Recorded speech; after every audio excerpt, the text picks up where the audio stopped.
Sir বর্ষোন্নয়ন পরীক্ষায় কোন কোন অধ্যায় থেকে কতগুলো প্রশ্ন আসবে? আচ্ছা, ভালো প্রশ্ন। বর্ষোন্নয়ন পরীক্ষা যুক্তিবিদ্যা প্রথম পত্র থেকে যে যে প্রশ্নগুলো আসবে বা কোন কোন অধ্যায়গুলো থাকবে, প্রথম পত্রে প্রথম অধ্যায় থেকে একটা প্রশ্ন আসবে। এই বেশিরভাগ প্রশ্নই আসে যুক্তিবিদ্যা কি বা যুক্তিবিদ্যা কিভাবে উৎপত্তি হয়েছে আর যুক্তিবিদ্যার স্বরূপ। এটা যদি সবাই পড়ে, এখান থেকে একটা প্রশ্ন করে। যুক্তিবিদ্যার স্বরূপ মানেই কিন্তু যুক্তিবিদ্যার স্বরূপ বিজ্ঞান কলা উভয়ই, এই প্রশ্নটা। তারপরে আমি তৃতীয় অধ্যায়ের কথা বলবো। তৃতীয় অধ্যায় থেকে তিনটা প্রশ্ন আসবে। একটা হচ্ছে পদ ও শব্দ থেকে, পদ ও শব্দের মধ্যে পার্থক্য কোথায়, সাপেক্ষ পদ নিরপেক্ষ পদ, এগুলা থেকে, মানে পদের যে প্রকারভেদ, এগুলা থেকে একটা প্রশ্ন আসবে। আর জাতার্থ ব্যক্তার্থ, জাতার্থ ব্যক্তার্থ কি, এদের রাজনৈতিক নিয়ম এবং এদের ব্যতিক্রম বা সীমাবদ্ধতা, মানে কোথায় কোথায় এদের প্রযোজ্য না, এই হচ্ছে জাতার্থ ব্যক্তার্থ থেকে একটা আসবে। তাহলে তৃতীয় অধ্যায় থেকে আসলে দুইটা। আরেকটা তৃতীয় অধ্যায়ের, এটা খ অংশ বলে পদের ব্যাপ্যতা।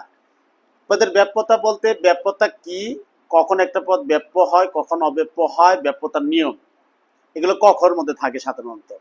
আর গ ঘতে থাকে এ যুক্তি বাক্য, ই যুক্তি বাক্য অথবা আই যুক্তি বাক্য, অযুক্তি বাক্যের মধ্যে পার্থক্য কোথায় বা এদের ব্যাখ্যা, এদের ব্যাপ্যতাগুলা।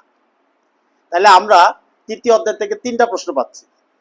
একটা পদ ও শব্দ থেকে একটা, ব্যাখ্যাত জাতার্থ থেকে একটা, আর পদের ব্যাপ্যতা থেকে একটা।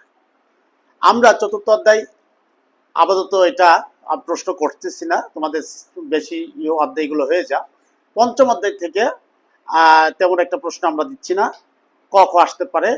কিন্তু ষষ্ঠ অধ্যায় থেকে আমরা আবর্তন প্রতিবর্তন, মাস্ট আবর্তন প্রতিবর্তনের মধ্যে যে বৈপরীত্য পার্থক্য, চারটা যুক্তিবাক্য আছে আমরা জানি, এ ই আই ও, এই চারটা যুক্তিবাক্য যেমন ব্যাপ্যতার ক্ষেত্রে প্রযোজ্য, আবর্তনের ক্ষেত্রে প্রযোজ্য না। আবর্তন এবং প্রতিবর্তনের মধ্যে যদি পার্থক্য যদি আমরা শিখি, এবং এ যুক্তিবাক্যের সরল আবর্তন কি সম্ভব, অযুক্তি বাক্যের আবর্তন সম্ভব নয় কেন, এটুক যদি পড়ে তাহলে এখান থেকে একটা প্রশ্ন বের করবে। তারপরে সহানুমানের থেকে একটা প্রশ্ন কমন পড়ে। সহানুমান কি, সহানুমানের তিনটা যে ই আছে, পুত্র আছে, যেটা প্রধান পদ, অপ্রধান পদ, মধ্যপদ, এই তিনটা পদ থেকে একটা আসে। যে প্রধান পদ সবসময় আমরা জানি সিদ্ধান্তের বিধেয়ে থাকে, অপরাধ সিদ্ধান্তের উদ্দেশ্য থাকে, মধ্যপদ কি থাকে, সিদ্ধান্তে থাকে না।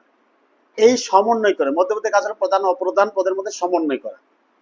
তাহলে এখান থেকে থাকলো কয়টা, দুইটা। ষষ্ঠ অধ্যায় থেকে দুইটা, প্রথম তৃতীয় অধ্যায় থেকে তিনটা, পাঁচটা, আর প্রথম অধ্যায় থেকে একটা, ছয়টা। ছয়টা হলো। আর আরো প্রশ্ন আমি দিয়েছি যৌক্তিক বিভাগ থেকে প্রশ্ন, হ্যাঁ, দ্বিতীয় পত্রে, যুক্তিবিদ্যার দ্বিতীয় পত্রের যৌক্তিক বিভাগ থেকে, যৌক্তিক বিভাগ থেকে একটা প্রশ্ন থাকবে। তারপরে আমরা তৃতীয় অধ্যায় থেকে প্রশ্ন দিয়েছি বেশি, তিনটা প্রশ্ন দিয়েছি।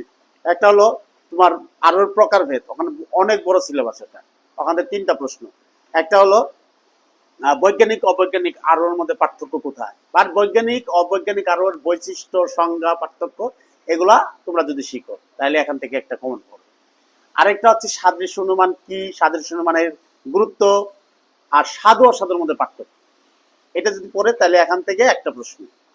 আরেকটা প্রশ্ন হচ্ছে পূর্ণাঙ্গ আরোহ কি, পূর্ণাঙ্গ আরোহ কি প্রক্রিয়া, হ্যাঁ, আরোহ আবরোহের মধ্যে পার্থক্য, যেহেতু তোমরা টিউটোরিয়াল পরীক্ষা দিয়েছো, এটা আমরা দিতেও পারি নাও দিতে পারি, ঠিক আছে, এটা নিয়ে বলছি না।